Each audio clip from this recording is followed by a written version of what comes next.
on. Shavua to everybody. Welcome back to Rabbi Leibtag as he continues his journey back to Eretz Yisrael. That's good for Parshat Bamidbar. It's good. So right now he's in the London airport on his way to Israel. Wherever we are in the world, we can always teach Torah. So it's a pleasure. We missed you last week in Memphis because they're in Central Time, but they've been Eastern Time. We could have worked it out. Anyways, Rabbi, Bakasha. Okay, thank you. And I'm glad everyone's enjoying Rabbi Ben-Nun. Yes, I mean, I hope so. Yeah. I'm enjoying it, but he wasn't on this morning. That was already planned. He'll be back. He'll be back next week, Rabbi. But he was like he was in the 6-day war. That's like so amazing. Yeah. So I mentioned it because the way I'm going to explain chapter 24 in Yeshua a little bit different than my Rebbe. Okay, Rabbi has an approach to 24. I'm going to explain it a little different, so I have to apologize. But maybe one day he'll give a share on it, and you people will judge. Okay. Today's topic is chapter 24, which is the last chapter of the book, but not the last chapter chronologically. And first I want to prove it's chronologically out of order. And the goal of the shir is to understand why it's the last chapter of the book, or I'd like to say it's the last chapter of Chumash, even though it's in the 6th book. We'll explain why. So let's get to work. We need a little review because it's been 2 weeks since our last class. I'll share my share. We turn the recording on. That we're good. And here we go. After about, and we need this page. Okay. So this is class number 3 on Yeshua, and we're talking about the final chapter. Just a quick review of the book, which I'm assuming you're familiar with. We didn't study this yet, but just a review. The first 5 chapters is preparation for conquest. So it's getting the people ready, crossing the Jordan, bringing Pesach, etc. Chapter 6 through 12 are the battles. Starting from Jericho to the southern kings and northern kings. We give out the Nachabot in chapters 13 through 22. And chapter 23 and 24 are the final 2 speeches. And as I'm teaching, if I'm not clear, if I'm not speaking loud enough, let me know. Okay? No, if the sound is bad, please let me know. I'll try to fix it up. This sounds okay. I think it should be a tad louder, I think. Okay, that's louder. Okay, good. Now, we have 2 speeches at the end. Last week, we studied chapter 23. And we tried to show you in chapter 23 that chapter 23 is the last speech of the book, which explains the reason for the book. Chapter 24 will be, I call it the Haggadah quote, we'll see very soon. But it has to be much earlier. And we have to explain why it's the final chapter of the book. It's like an epilogue. Now, so we're going to focus on chapter 24. But first, we have to prove why chapter 23 should be the last chapter. Okay, so let's review chapter 23, which we did last week. Just to review. Okay, Rabbi, I want to prove it's his last speech. After many years, right? After God gave them rest from enemies around, Yeshua's the king by the name. Yeshua's old, very old. Got it? Yeshua calls the people. Right? The elders, the leaders of the people, and tells them, whenever you begin a speech like this, it means it's your goodbye speech. Anisa kanti bati bayamin. You follow? If you hear a rabbi say that in a speech, it's a retirement speech. You follow? I'm getting old. Anisa kanti bati bayamin. Okay? And then he gives it away. It's a euphemism, isn't it? The derech kol haaretz, that's not derech eretz. Derech kol haaretz just means he's going to die. And remember, that was at the end. I skipped to verse 14 after you give the whole speech. And the theme of the book was right here. Everyone needs to know the whole of Avchem B'chol Nafshechem. We're going to go back to that pasuk later on from Devarim. Okay? Ki lo nafal davar. We call Harad Bar Matobim Asher Diber Hashem. In other words, everything God promised came true. Okay? Everything God promised. Akol Ba'alachem. Lo nafal davar is redundant because that's the theme of the book. The book was written to prove that God kept his promise, and if the conquest wasn't complete, the people were to blame. What did God promise? Not he won't conquer the land for you, he'll conquer it with you, and wherever you went, God was there to help you. I'll go over and prove that in a minute. And when you didn't take initiative, nothing happened. We'll see that when we start Sefer Shoftim. And when you didn't follow God, like the story of Achan, even when you took initiative, God didn't help you because you weren't worthy. That was the story of Achan. We'll go back and see that. Now, therefore, and then he ends. Get my mouse together here. Then he ends with, and just like all the good things happened that God promised, all the bad things can also happen, right from the Tochacha we read on Shabbat. Okay, if you break the covenant you made with God, okay, and you go and follow other gods, God will get angry, and you have to leave the land. And that's his finale speech. And he's telling them, even though it's not complete, God will still be with you if you keep his laws. He won't help you if you don't, but you have to take initiative and finish the conquest. And the book's coming to prove that God kept his promise, and don't blame God, blame yourselves. Now, just a quick review. If I go back, what was the first initiative? You guys help me. What's the first initiative that Yeshua does in the book? Anyone want to suggest something? What's the first time Yeshua does something on his own? I'm gonna take up this share and open up a Sefer Yeshua. I'll share my screen. Think of chapter 1 in Yeshua. What does Yeshua do? I'll go to Yeshua real fast. He sent spies to get. Let's take a look at Yeshua. I'm sorry, I'm inventory. Yeshua chapter 1. Okay. First, God speaks to him first. And what's the first thing Yeshua does after God speaks to him? Okay. Yeshua commands the people. Okay. Now, who can tell me where this is coming from?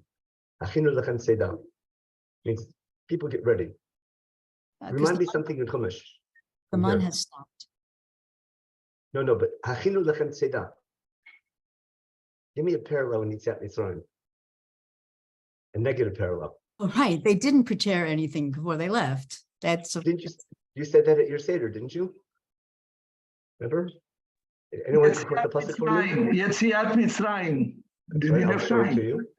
Yetziat Mitzrayim. Okay, let's take a quick look real fast. If I'm not mistaken, 1 second, I lost my screen. Here we go, Exodus, here we go. In chapter 12, right? We're leaving Egypt. Remember this, you point to the matzah and you say this pasuk. Remember matzah zoshulna, verse 29, I'm sorry, verse 39. Okay, vayafu et habatzek. It's a bit smaller. Okay. Here.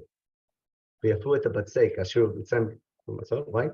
Ki gorshum mitzrayim, v'lo yichulu, they were rushed out. V'gam tzedad lo asu lahem. They weren't ready. And now, achinu lechem tzedad. They're much more active than before. That might be by chance, but I think there's something there.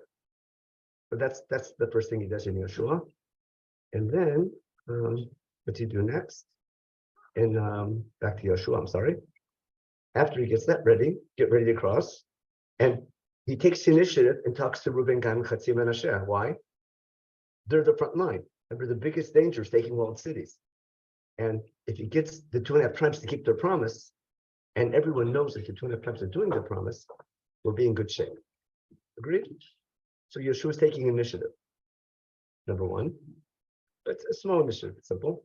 But chapter 2 is the best thing. What happens in chapter 2? In chapter 2, Yeshua sends spies on his own, military spies. Maybe next year we'll talk about, if we have one more show, we'll talk about how they're different than the spies that Moshe sends. Yeshua sends spies, he takes an initiative, which means he's planning. Now, who can tell me why do they spies go to a bakery, not to a bakery, to an Isha Zona?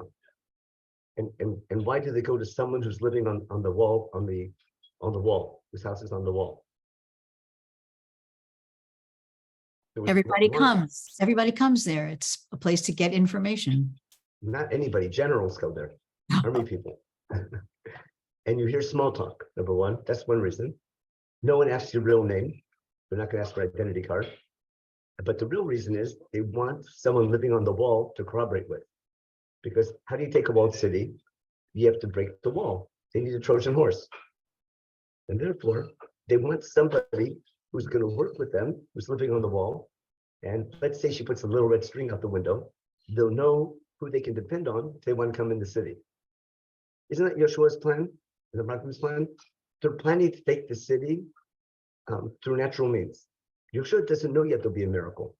But I'm showing you Yeshua, especially in chapter 2, is taking initiative. And then what happens in chapter 3? In chapter 3, what does God do? He gives him the miracle of crossing the Jordan. Understand?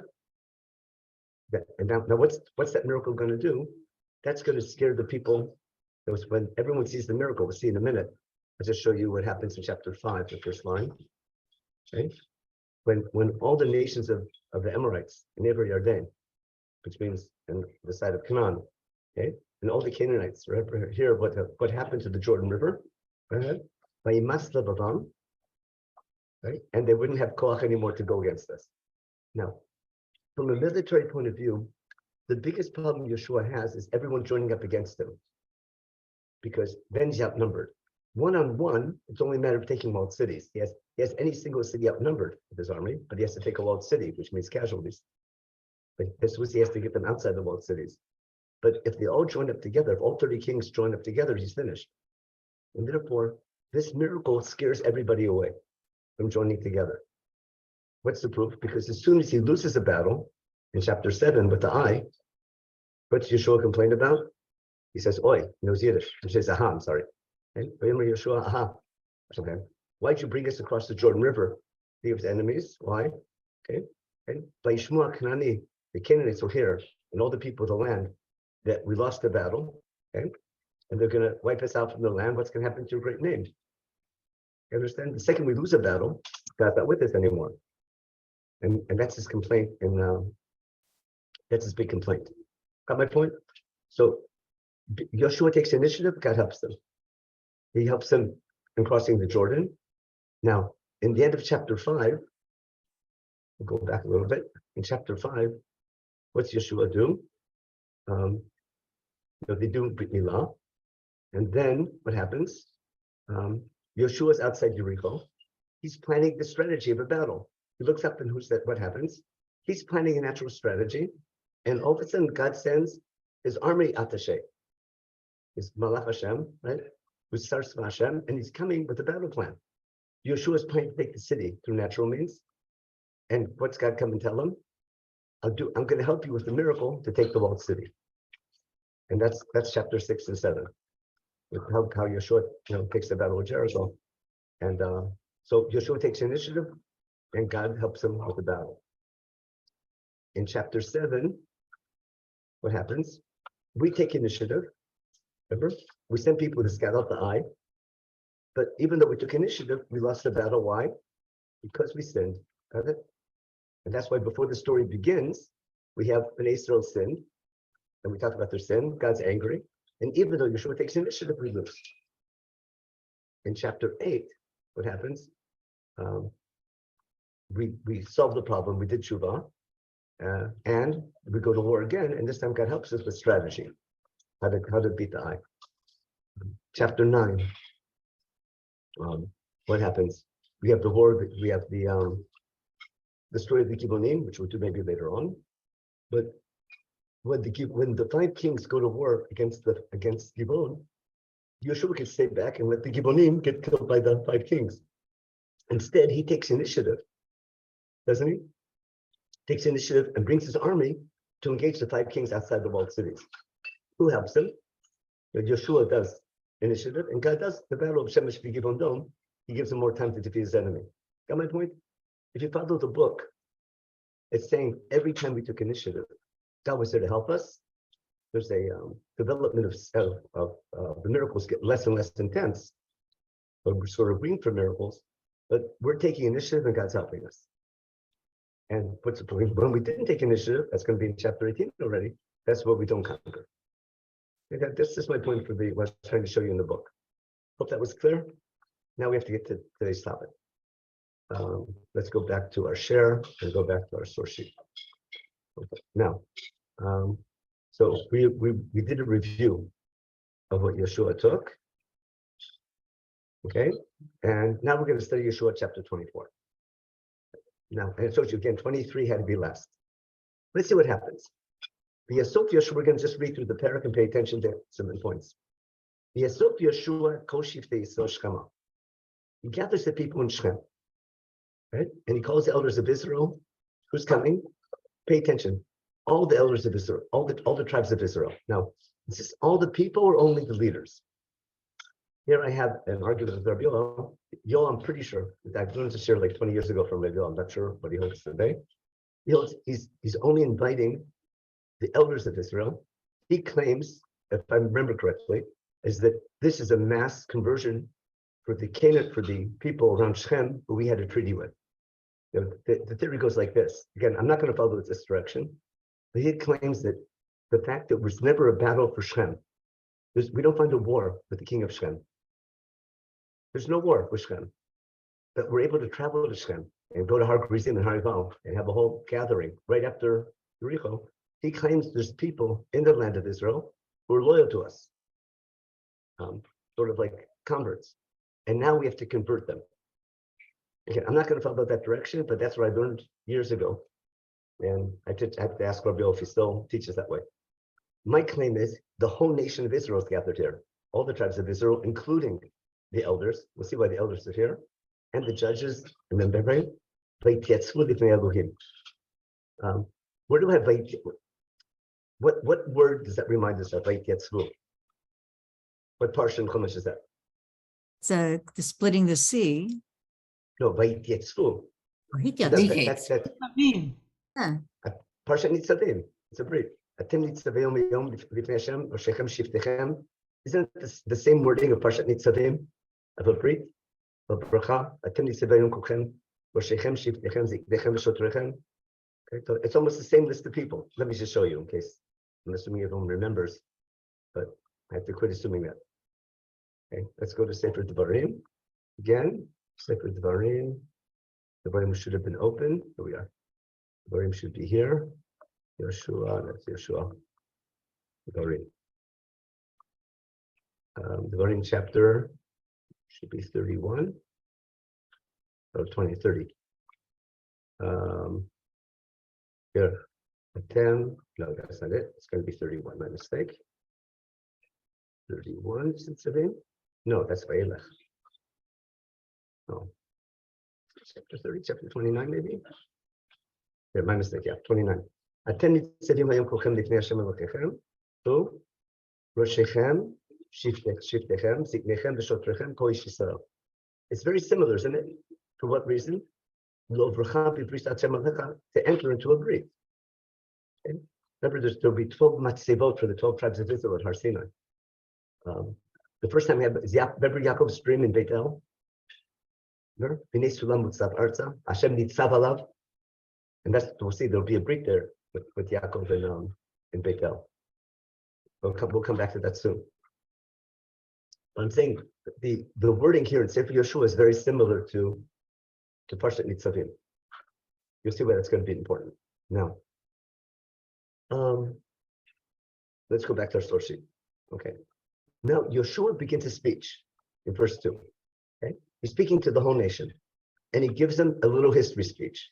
Now, the 3 yellow lines here. Oh my gosh. Okay, the 3 yellow lines that I've highlighted should look familiar, right? Everyone knows where they're from. We quote them at our Seder. Vayomer Yeshua el kol ha'am. You see my screen? Yeshua tells the people, Kol Hashem. Your ancestors were in Avar and Nahar, were on the other side of the Jordan, in the Haran. Okay, Terach Avi Avraham, and they served other gods. I took your father Avram, and I brought him to Eretz Canaan. Okay? I gave him children. I gave him Yitzchak. I gave Yitzchak at Yaakov and Esav. Esav went to Har Seir, and Yaakov went down to Egypt. That's a summary of Sefer Bereshit, isn't it? Now, that's all we quote at the Seder. Who remembers what we're proving from here? Why do we quote this pasuk at the Seder? Yeah. Arami Yaved Avi. No, before that. Oh, before that. Remember, there's 2 ways Oh, yeah. I can start the story from Avadim Ayinu, right? I could story B'tchila of the Avodah Zarah. So we follow the opinion. We begin the story with Sefer Bereshit, not with Sefer Shemot, and we begin the story that we were once idol worshippers, and God brought us closer to serve Him. Remember? Shinemar, and we quote from Yeshua. Maybe I'll share. Everyone remembers that from Haggadah, don't they? And we quote from here. Now, the quote from Yeshua is not by chance. The goal is not to know that Terach was an idol worshiper. Okay? the goal is to understand we're chosen to serve God. I want to explain to you why we quote from this chapter in the Haggadah. It's not by chance. We're not out to just pick on Terah and say how bad we were. It's not just for Gnut. There's something thematically essential to Yetziat Mitzrayim here, to the story of the Exodus. Because look at the next line. I set Moshe and Aaron, and I smote Egypt. Now, if you have a minute, I have an idea for you. What I want you to do, we'll take like a 1 minute break. If you have a Tanakh at home, even better. I want you to read chapter 24 and follow the history speech, and I want you to be a teacher and judge it. Yeshua is going to give a speech of history from the time of Terach through Avraham, Yitzhak, and Yaakov. He's going to continue Jewish history till the time of Yeshua. Okay? And I want you to sort of grade him. Is he doing a good job? You understand? We'll read it together. I'll read it for you. Actually, maybe Ruth, you want to read it out loud? Because you'll hear better. Okay? Okay. Read from Pasuk A. Okay. Yeah, In English read or out Hebrew? loud. You want English or Hebrew? No, it's real easy Hebrew. Okay. Okay, ready? ואשלח את משה ואת אהרון, ואגוף את מצרים כאשר עשיתי בקרבו, ואחר הוצאתי אתכם. והוציא את אבותיכם ממצרים, ותבואו הימה, וירדפו מצרים אחרי אבותיכם, ברכב ופרשים ים סוף. ויצעקו... That's Yetziat Mitzrayim, isn't it? Perfect, right? Yeah. So continue. ויצעקו אל יודקי ובקי, וישם מאפל ביניכם ובין המצרים, ויבא עליו את הים ויכסהו, ותראנה עיניכם את אשר עשיתי במצרים, ותשבו במדבר ימים רבים. ואבוא אתכם אל ארץ האמורי היושב בעבר הירדן, וילחמו אתכם, ואתן אותם בידכם, ותירשו את ארצם, ואשמידם מפניכם. Stop here for a minute. What's that talking about? What topic is this? This is like the end of the 40. This is like the last things we did in Aver Yarden. Yeah, this is the other side of the Jordan. This is Moshe's conquest, not Yeshua's. Yeah, This yeah. is the 2.5 tribes. Yeah. Okay, that's Right, got to so be he clear. like he just glossed over 40 years, like nothing happened. Okay. Okay. Vayakom Balak ben Sipor melech Moav, vayilachem beYisrael, vayishlach, vayikra leVil'am ben Baor, lekalel etchem. V'lo aviti lishmor leVil'am, vayivarech baruch etchem, va'atzil etchem miyado. Okay. Of all the events we just mentioned below, continue. ותעברו את הירדן ותבואו אל יריחו, וילחמו בכם בעלי יריחו, האמורי והפריזי והכנעני והחיתי והגרגשי, החיבי והיבוסי, ואתן אותם בידכם. ואשלח לפניכם, you want to say something? No, keep going. That's fine. אשלח לפניכם את הצירה, ותגרש אותם מפניכם, שני מלכי האמורי, לא בחר בך ולא בקשתך. Wait, where's that from? Does that ring a bell to anybody? That's Yaakov. After what event? Shechem. Somewhere like that. He was talking about that. We'll see how. And liberation. He said it the other way around. He said things that I conquered, bicharbi uvikashti. Okay, we'll keep that in mind. Okay. It's got to be connected. Okay. Okay. All right. And that Sirah was predicted. That was in Parsha Mishpatim. Yeah. Before Chetego. Continue. ואתן לכם ארץ אשר לא יגעתם בה, וערים אשר לא בניתם, ותשבו בהם, כרמים וזיתים אשר לא נטעתם, אתם אוכלים. Wait. But now, that's a trend. That's the end of the speech. Understand? They call it a historical prologue. Understand? The speech is not, he's not speaking as a historian because Viatah is a transition. Got it? We'll go back to the speech in a minute. Just read 2 more lines to understand why it's an historical prologue to a covenant. That's what he says now. Viatah. ועתה יראו את יודקי ובקי, ועבדו אותו בתמים ובאמת. והסירו את אלוהים אשר עבדו אבותיכם בעבר הנהר ובמצרים, ועבדו את יודקי ובקי. ואם רע בעיניכם לעבוד את יודקי ובקי, בחרו לכם היום את מי תעבודון. אם את אלוהים אשר עבדו אבותיכם אשר בעבר הנהר, Ve'im et Elohei ha'emori asher atem yoshevim ba'artzam va'anochi uveiti na'avod et Yud Kei Vav Kei. So what is Yeshua suggesting? If you don't like it, leave now. Mhm. And the rest of you it's- come with me. Take the Yeah, no, door. it's- Take the door right now. Yeah, no, you have a choice, right? Pick Make which a door you want. choice. Yeah, make a choice now. But there's an historical prologue. Now, what does the historical prologue have to do with giving them a choice here? Now you understand why he mentions Terach? Not so we have material for the Seder. In other words, what gods do people worship? As a rule of thumb, what type of gods do people worship? Let me stop this share for a minute. They're Stop this family for- gods. Okay, that's one. They can worship family gods. Who else can they worship? Forces of nature. Okay. Whoever can help you. If someone helps you, you work for them, right? Yeah. So I have my family gods. I have my gods who save me. And I have my local gods, right? What are the choices? We can have our family gods. That goes back to Terach, right? That's our trophy, that's our family history. And it's worked for ages. Let's keep up the old tradition. We can serve the God who took us out of Egypt. Right? Or we can serve the local gods of Canaan.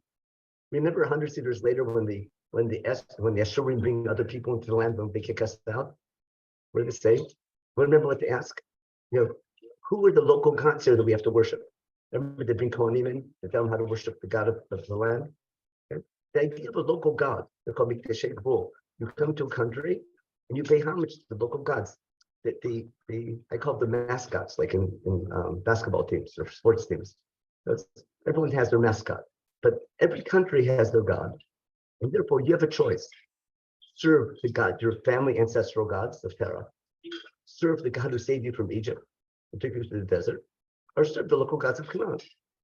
And you have a choice. Now, what's the historical prologue coming to show you? It brings up all three, doesn't it? Now, when I want to pick a winning team, it's the playoffs, right? Who do you vote for? Who do you root for? For the winner. So what's he saying? All the competition are a bunch of losers, right? We defeated the kings, the gods of the Amorites and the Canaanites, didn't we? In Nefer Yarden. So it pays to be on God's team, the God who took you out of Egypt. Terach, that's so long ago, forget that. You follow? But he's giving them a choice. You have your choice. Understand? No. But you understand how the historical prologue relates to the option he's giving them? That should be clear, right? Now, in the historical prologue, what big event is missing? Hope everyone noticed. The Egel. Anyone notice? What big event is missing in that historical prologue? Matan that- Torah. Yeah. Sinai? Yeah, my Torah is totally missing. That's why I picked this week the topic for Shavuot. Mount Sinai is missing, and Brit Sinai is missing. To the point that ask anyone in academia, right? They love this because they say it's an alternate version of they point out that they always have the story of the Exodus, and the story of Sinai is rarely ever mentioned again. Okay? And they love to say it's different traditions. The Bible critics, they don't want to teach them now, but they have a heyday with this. And you see why they're missing the whole point. Okay. Now, okay, maybe it's a new covenant. We'll see. But the question is, why do we need a new covenant? If we had a covenant at Sinai, why do we need another covenant now? Now, there's no doubt Yeshua is giving them a covenant. I have another question. What's problematic with Yeshua's offer? Someone tell me what's wrong with what Yeshua is offering them. He's laying out the three choices as if they were sort of on equal footing. That's number one. And even if they're not on equal footing, what's a bigger problem? How does what authority does he have to do this? They already took it upon themselves. Okay, Chava, right on the mark. Explain, Chava. I mean, we don't have a choice. We can't get out of it. How do you know we don't have a choice? What did you learn in school? It's a At what Catholic point- marriage. Yeah, but when do we make that commitment? Sinai. Kapa alehem kahar מעמד הר gigii. סיני, מעשה ונשמע. We said According- Nasa V'Nishma at Har Sinai, right? That's Yeah. exactly the midrash. Cannot change Now, it. yeah. Yeah, but now, also the Yitzhatzu Lifnei Elokim is the Yitzhatzu Tachat Ahar. I mean, there's also that Exodus parallel. Now, let's say someone made you sign a contract, okay? put a gun to your head and say, you have to work for me forever, and you sign the contract. Now, if you don't sign the person making you sign the contract is holding a gun to your head, or telling you, or giving you the impression that what? If you don't sign, listen, I'm supplying you with food. I'm supplying you with protection. It's honest. When we said Nasa V'Nishma, it's under duress, aren't we? That's a deeper meaning of you understand why we're under duress? Right? We're in the desert without any food. God's giving us food in a miraculous way. We're surviving in it with no water, with no food. And miraculously, God gives us water and food. We have enemies that God's protecting us from. How could you say no? You understand? Now, what changes in Sefer Yoshua? We're an army now. And do we need God anymore? We can grow our own food. We grow our own food. That's right. Again, our army's trained already. We have sources of water now, don't we? We're teenagers. We're grown up. You follow? We don't need our parents anymore. And now you understand why we make a new commitment? The first commitment we made, something basic was missing. It was under duress. And this is the real chemo v'kiblu, you follow? And that's why I'm saying chapter 24 is the end of Chumash, because it's the final brit where Am Yisrael accepts the brit to be God's people with b'chira chofshi, not under duress. I think that's a deeper meaning when Chazal say kafalim harkikiki, that God put a mountain over their head. And because now Chazal take this to Beit Sheni and chemo v'kiblu b'mei Yoshua b'nun, b'mei, what do you call it? B'mei Mordechai v'Esther. Yeah, but remember, Mordechai and Esther are doing what? Connecting everything to Yeshua ben Nun. Yeah, so when Chazal say Kimu v'Kiblu, with Purim, they're assuming you know Yeshua chapter 24, because that's the real Kimu v'Kiblu, and that's why. Anyway, that's the Sharon Megillah. But my whole point is that Kimu v'Kiblu is here because it's the first time Am Yisrael accepts under duress. I mean, not under duress. And that's why Yeshua wants to make the brit. Excuse me? Ask the question again. I missed the question. Okay. But does that make sense so far? I'm trying to explain why there's logic, and now what to explain. Why did Yeshua skip Matan Torah in his historical prologue? That's the whole point, right? I'm skipping Brit Sinai because it was under duress. I'm making a new Brit. I'm renewing the brit, not to stand not under duress. And we'll see all the parallels to beforehand. Now, there's one more thing in the background. What do we say every day in davening to remind us of Brit Sinai? What do we say every day to remember that we made a commitment to be God's people? Anyone remember what you do every day? Kriyat Shema. Now, I'm going to show you something. Watch this. Tell me if this looks familiar. Let's open up Kriyat Shema. It's chapter 6, right, in Sefer Bereshit. Look at the wording and tell me if this doesn't sound familiar. 1 second. Let's open up chapter 6. Oh, don't have my mouse, and it's not easy to navigate here. Oh, here we go. You're in chapter 6. Okay. You know this by heart, right? Shema Yisrael, V'ahavta et Hashem Elokecha. You don't have to repeat. Listen carefully. Tell me if this sounds familiar. Vaya. Remember, in Shema is right after chapter 5 is the 10 Commandments. Remember? Let me just go back for 1 second. Chapter 5, Moshe began his big speech. Remember, listen to all the laws I'm giving you. And the first, Hashem Elokeinu K'vatem Brit B'Chorei, all the laws are part of a brit. They got bigger than Har Sinai. And the brit was everybody in the Panim B'Fanim, and then we get the 10 Commandments. Remember this phrase, Hashem Elokeinu. Then he talks about the brit. In chapter 6, he continues where he left off in Pasuk Bet. And he says, Hashem Elokeinu, who made the brit in Chorev. Who is he? There. Who's Hashem Elokeinu? Hashem Echad. Hashem Elokeinu, Asher K'vatem the brit b'Chorev. Who's Hashem Echad? You understand? That's why Shema is a pledge of allegiance. It's Kabbalat Omakut Shemayim. Hashem Elokeinu, Asher K'vatem the b'Chorev. He's everyone's God. The God who we're serving is the God of all humankind. I can't understand Pasuk Dalet and Shema here if I don't know Perigay in the opening line. Hashem Elokeinu means Hashem our boss, who our covenantal partner. And therefore, God wants servants who love him, okay? Out of love. That's Parshat Ahava. Now, Moshe is saying this now and preparing them for coming to the land. Listen, remember, but these laws were first given 40 years ago. Tell me this looks familiar, okay?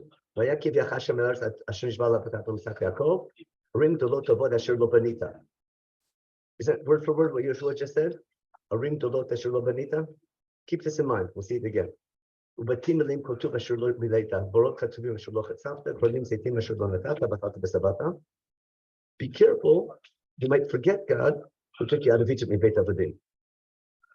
Et Hashem kirav oto tavot. Okay? Don't follow the other gods. Because God's an elk. Remember now, God's a zealous God. Okay? He might get angry and punish you. Don't test God. Keep his mitzvot and do Yashar b'nei Hashem. And then we have the questions from the Seder. Remember?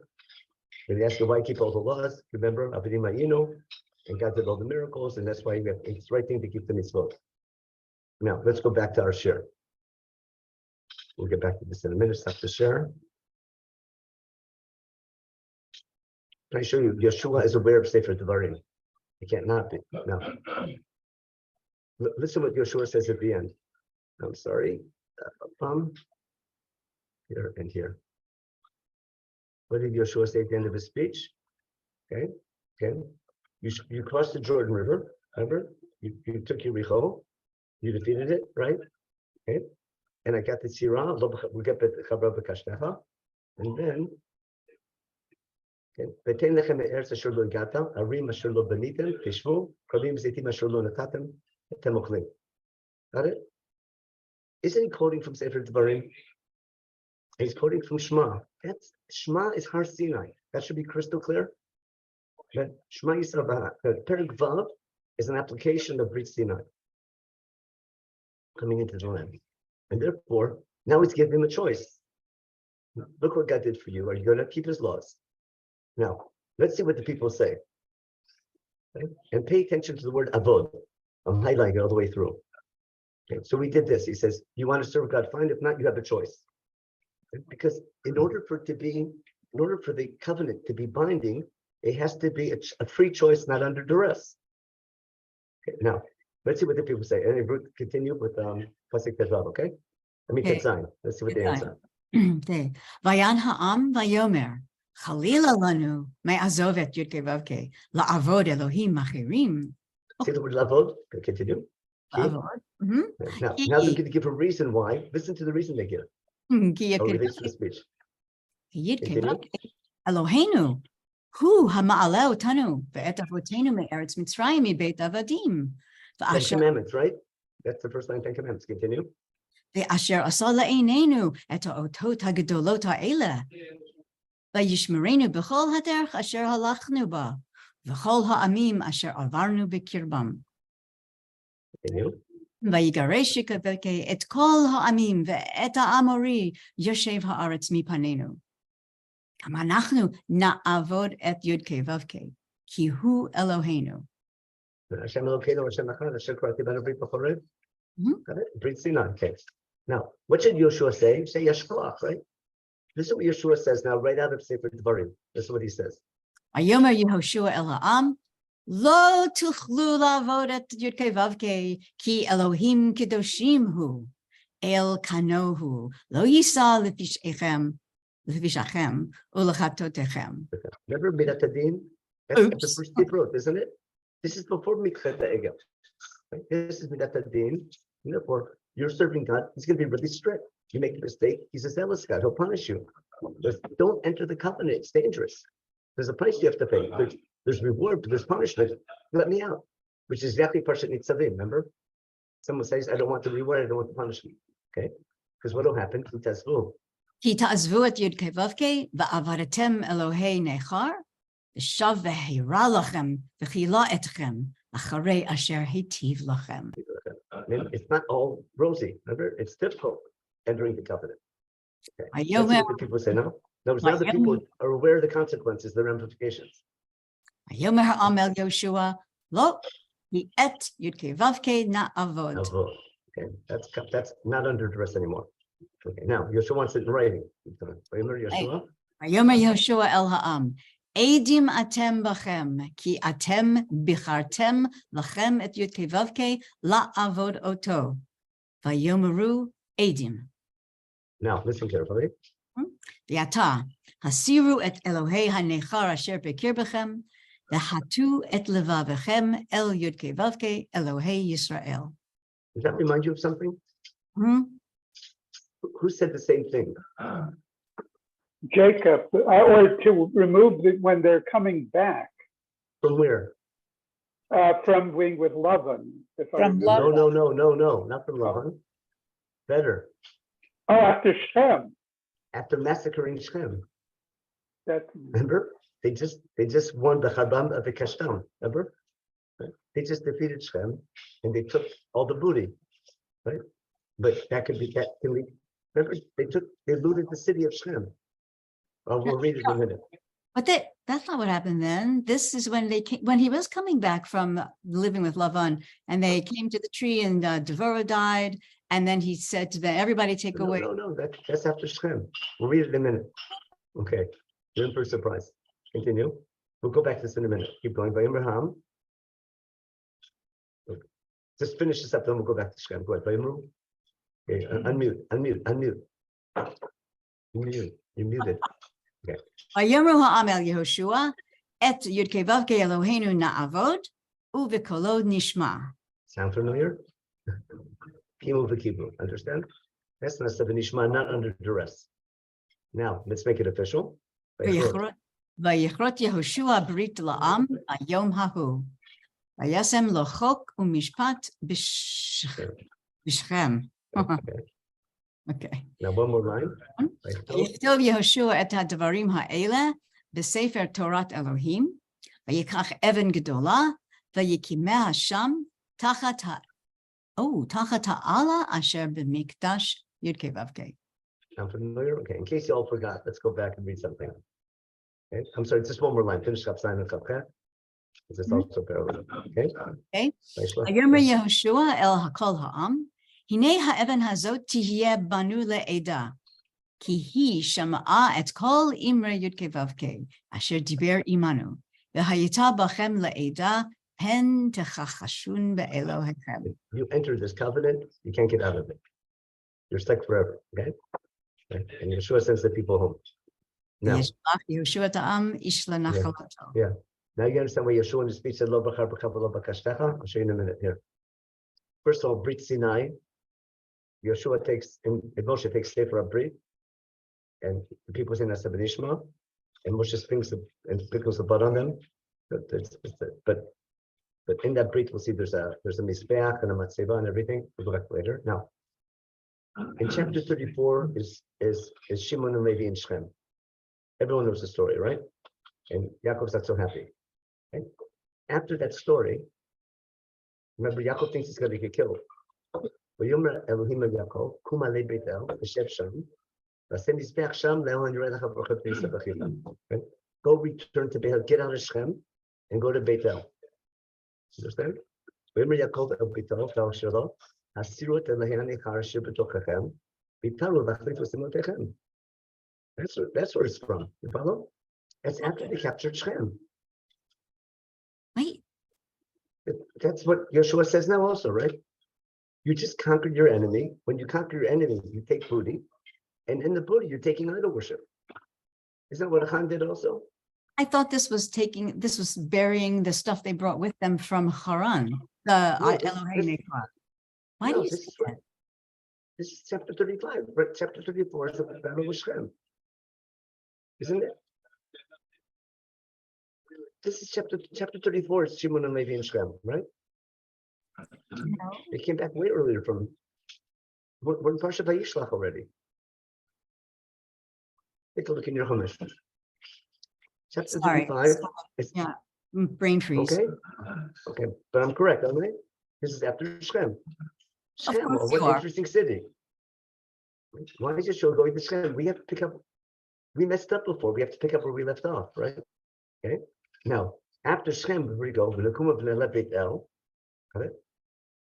And build a mizbeach to the God who answered you in the time of your trouble. Got it? Okay. Now read Pasuk Dalet. Read Pasuk Dalet. Okay, Vayitnu El Yaakov et kol Elohei hanechor asher b'yadam ve'et hanizamim asher ba'oznehem vayitmon otam Yaakov tachat ha'ela asher im Shechem. Beautiful. Right, you can't miss a connection now, right? Now, when Abram first came to the land, where's the first city he came to? Vayavot Abbas ad makom Shechem, doesn't it? When Abram enters the land, they go to Shechem, right? When Yaakov comes back from Laban, he first goes to Shechem. And when Yaakov comes immediately back, yeah, go ahead, Asher. I'm mute. Asher, I'm mute. immediately after making a mizbeach, the next pasuk, after he makes a mizbeach to thank Hashem in Shem for the promise of the land, it's thanks, it's hoda'ah. Immediately, the next pasuk, it says, he goes up to the top of the mountain and he builds another mizbeach. And it doesn't say, he's not thanking Hashem there. It says, Vayikra b'shem Hashem. But where's that? That's in Beit El. Abram Right. goes, yeah, Abram goes from Shechem, says thank you, and then he goes to Beit El and calls out in God's name. Okay? He goes down to Egypt. Immediately in the next pasuk. Yeah, so I'm just the next line. So Am Yisrael is repeating. There was first we go to Shechem, accepting the brit, and that's why Har Grizim and Har Val will be next to Shechem, where we do the Brachot Kolot, and the next step will be Hamakom Yisrael Char Hashem, and Beit El, wherever Beit El will be. You follow? Now it's going to take a long time till we won't get there till the time of King David, because Sefer Shoftim we go bad again. But you're saying Yeshua is getting ready for the next step. You understand? Wait, this is the end of Chumash. We're finishing unfinished business. And Yaakov comes back, he goes to Shechem. They mess up terribly, and they have to fix it. And concretely, we also messed up terribly, and we have to fix it. Yeah. The fact that they have this Elohim Nechar. Okay. Now, what's interesting, I skipped a couple of weeks, and then the Dvar Menachem Rivka dies, and then we go back again. Elohim tells Yaakov, become Rabban. Yeah, he changed his name to Yaakov, from Yaakov to Israel, and tells him, pray over. Remember, we have Brit Milah repeated. He promises the land again. It's right, at the end of the Haaretz. Okay. And then Yaakov makes a Matzeva, okay, and he puts oil on it, and he calls the place Beit El. We're going back to the theme of Beit El, from Shechem to Beit El, got it? Shechem to Beit El, and reaffirming the brit. No, that's in, again, we're not going to have time to do a but I want to show you something amazing. Remember in Yaakov's speech, what does he do? Sorry. In his speech, let me get a drink. Yaakov's speech, how does he end it? Right? All from Sefer Devarim. I'm the wrong share. Go back to my source sheet. Source sheet. Here we go. So back again. Remember the end of his speech. What does he say? Okay. In his historical prologue. Remember what he says? He says here. Okay. I sent it Tzira. Okay. You defeated the Machia Mori and Canaan. Okay. Now ready for surprise? And then I give you the land. Let's go to Parshat Vaychi. Remember? What tribe is Yeshua from? Ephraim. Ephraim. Okay. Is Ephraim supposed to be the leader? Who's his mother? The grandmother? From Rachel. Rachel. From Yosef. Is that the leadership? Is he the Bechor? According to Yaakov. According to Yaakov. Okay. Yaakov on his deathbed is giving blessings to his children, right? Parshat Vaychi. Before he blesses all the tribes, he calls Yaakov and gives him a double portion. Remember? Okay. Let's take a look now at Breshit. Perek Mem Chet. Where's Breshit? There we go. Breshit Mem Chet. In Mem Chet? Yeah. Everyone knows Parshat Vaychi. Okay. Vaychi Yaakov there's Mitzrayim. I'm sorry. Here, he calls in Yosef. Remember, he brings the prime Menachem. I'm not going to read the whole thing. He switches the hands, okay? The whole thing. Okay, and here. No. Remember? Now, what is Yisrael's final words? Make it nice and big. Hmm. So we don't forget it. Vayomer Yisrael Yosef. Okay? Hinei Anochi Me'et. Got it? Vayal Himi Machem. Ve'yeshiv etchem al eretz avotechem. You're going to come back to the land of Israel, right? Who's going to be your leader? Yosef, right? Vani natati lechem Shchem echad alechecha. Asher lekachti mi'ad Amori v'charvi v'kashti. No, what's that referring to? Remember the machloket, is Shchem means one extra portion, or is it the city of Shchem? Big machloket, isn't it? Look at the Parshanim. Okay. Now, is Yaakov giving the tribe of Yosef an extra portion? But in Shchem, because Shchem is the border between Ephraim and Menachem, isn't it? Okay. And who took it? Yaakov took it already. At least Shimon and Levi took it. Remember? Way back. He says the only thing Yaakov captured, had kibush in his lifetime, was Shchem, the area of Shchem. And now, what's Yaakov saying? I'm giving Shchem to Yosef. Remember, Mecheret Yosef started in Shchem, in Yachachorim b'Shchem. Why is Yosef getting Shchem? It's the center of the country. But Yaakov is trying to give leadership in the center of the country to Yosef, right? And to Ephraim on top of Yosef. So there's got to be some connection. Why is Yosef, why is Yeshua, who's from Ephraim, from Yosef, right, making this covenant specifically in Shechem and trying to fix what went wrong in Shechem? Remember, listen, I'm not sure of the exact connection, but it's connected, isn't it? The word Shechem and Yeshua's speech, and Yeshua from tribe of Ephraim, and Yeshua's leadership, and the kiyum of the brit. Remember, from Shechem they go to Beit El and make the brit official. Remember, with the name change from Yaakov to Israel. There's something major going on, and we're repeating Maseh Avot because Avram first goes to Shechem and then he comes to Beit El. And at first they conquer the land, and then they have to establish the covenant. So with Yeshua's ending the book, we're finishing the theme of Chumash. We're conquering the land, and we're making a commitment to be God's people forever. And we have to make sure that the conquest of the land won't lead to idol worship, it'll lead to God worship, the Yud Kei Vav Kei worship. You follow? And because in the conquest, obviously we took booty and we took idols, and it's very, remember what was Moshe warning the people right after Shema? I'm going to help you conquer the land, but the second you squeeze God, everything from God, you're going to turn to other gods, right? That's Moshe's whole speech in Devarim. Be careful not to follow the other gods when you take the land. Yeshua wants to make sure it won't happen. Yeshua, now, is this his initiative? Or is God telling him to do it? That's a great question. But Yeshua wants to make Brit Sinai official. You follow? He wants to take the new generation and make it official, and wants to make sure it's not under duress. Now, is he playing the devil's advocate by saying you don't have to take it? No. Is he just being what do you call that? Is he just being Rhetorical. rhetorical. Yeah. Well, or does he really mean it? We'll never know. But there's no doubt that this brit is much more binding than the one at Sinai. Now, it's based on the brit in Sinai. I'm trying to explain why Yeshua doesn't mention the brit at Sinai.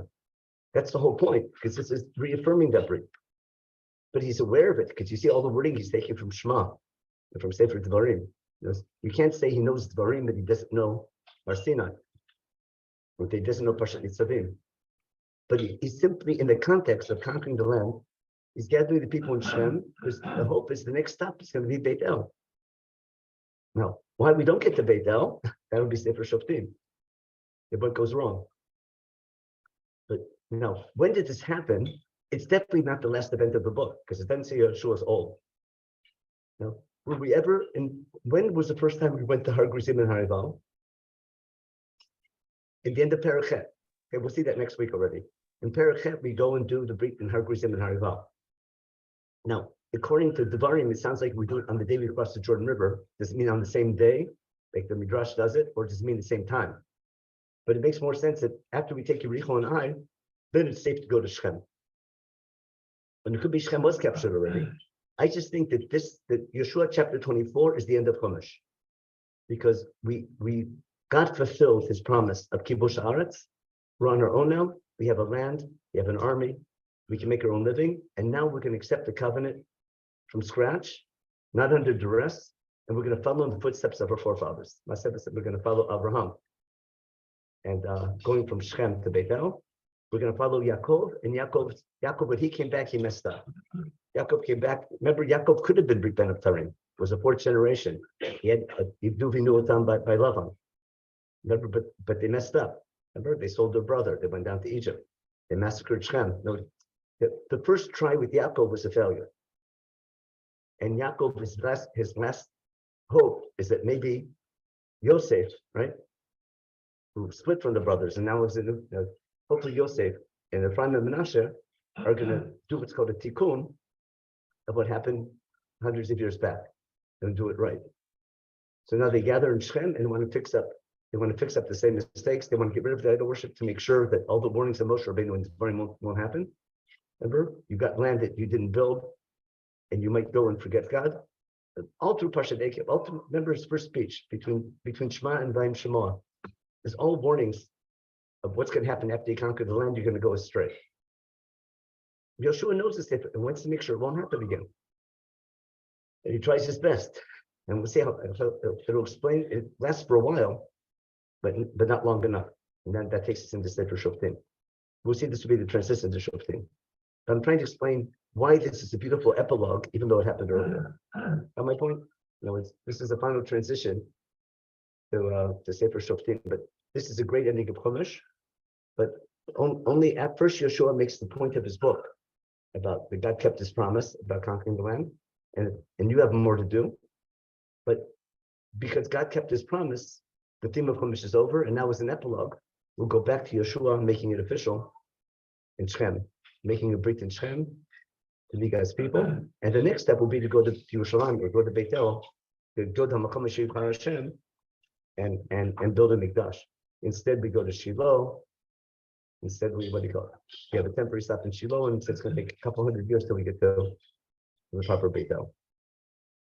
So that's something I wanted to get across this week. That was the theme of Yeshua 24. Next week, we're going to do the transition from Yeshua to Shoftim. We have to see a couple more things in Sefer Yeshua about the battles, a little bit of the battle and the difference between the different nachalot, and maybe a second about moving in Gad Chatzi Menashe as far as the kibush goes. But the main thing I try to show you what's the purpose of the book. And if I go back to my title is Yeshua, the first book of Navi, the last book of Chumash. I hope you understand my title now. On the one hand, it's finishing the theme of Chumash and closing up loose ends of Chumash and trying to fix things that went wrong in the time of Yaakov and the brothers. At the same time, it's beginning conquest of the land and beginning the theme of the Nevi'im and trying to make sure we go in the right direction once we're set up. It's ending Chumash and beginning Navi. Okay, any questions real fast? Comment. Okay, yeah, sure. Justin, go ahead. Famously in the Onkelos on the Kashti V'Charbi, there's I would call it a translation of it as the Bitzloti Uvoti, that Onkelos' understanding is this tikkun, actually, that more so than any kind of military conquest, there's Yaakov's greater spiritual impression. It's davening. Now, that's a tremendous, isn't it fit thematically perfectly? You follow? Very much so. Yeah, so you see where the Tigum's coming from. But the main thing, listen, remember I told you objective analysis, objective interpretation?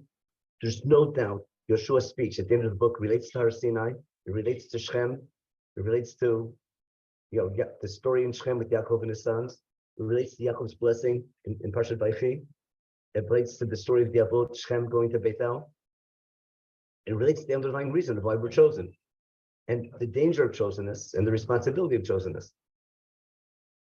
But the idea that this time you want to get it right. And remember, Moshe's biggest warning in Devarim is God's going to conquer the land and you're going to follow other gods. Make sure you don't do that. And Yeshua's, now, it's interesting, is this Yeshua's idea or did God tell him to do it? That we'll never know. But as a leader, it's a really great idea, especially a descendant from Ephraim. Okay? Yeshua, a descendant from Ephraim, using all the wording of Yaakov Avinu before his death and his final blessing to Yaakov and Menachem and Ephraim.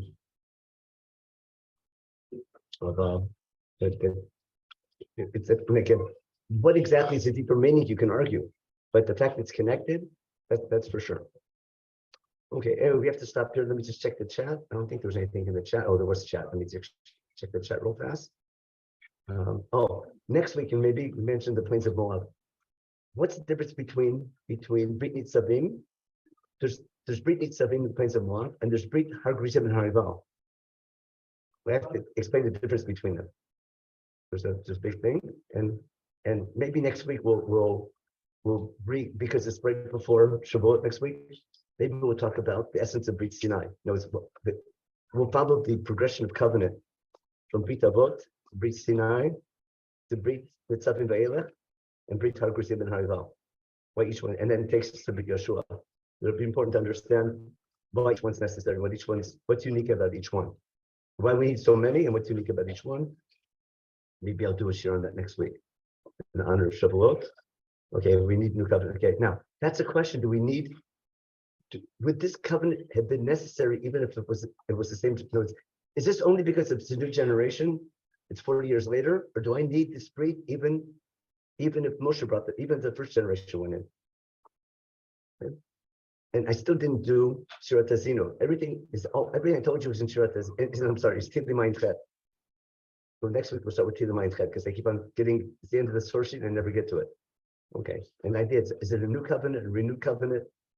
Elio and Har Carmel, interesting. I'll check that out. Okay, that's actually a little bit different. Very good. Yeah, okay. Just to apologize for leaving, okay? Okay, happy Mother's Day already, Jennifer, thank you. I hear the sources. Okay, everyone have a good week. Rabbi, one quick. If the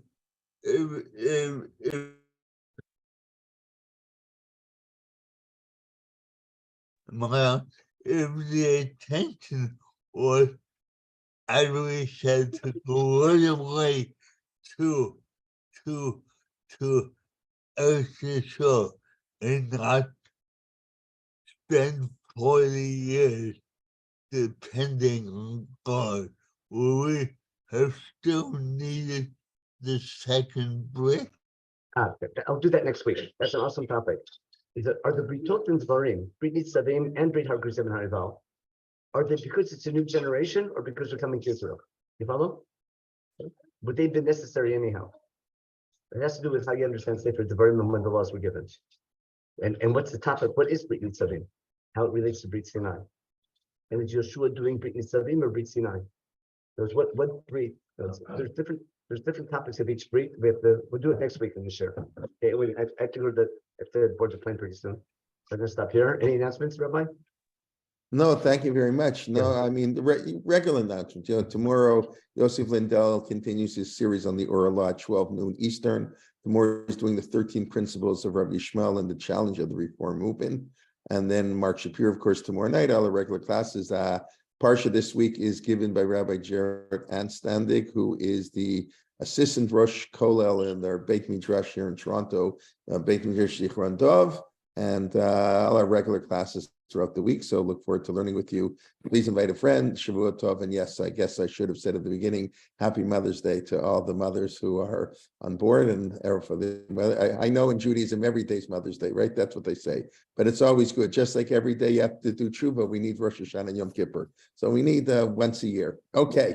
Or at least to sell all the greeting cards. I think that's how it all started, right? Wasn't it started as to sell the cards? That's how it all got started. Smart business move. Okay, got to give credit where credit's due. Okay, everybody, have a wonderful week. We look forward to learning with you and your friends very soon, and all the best. Thank you.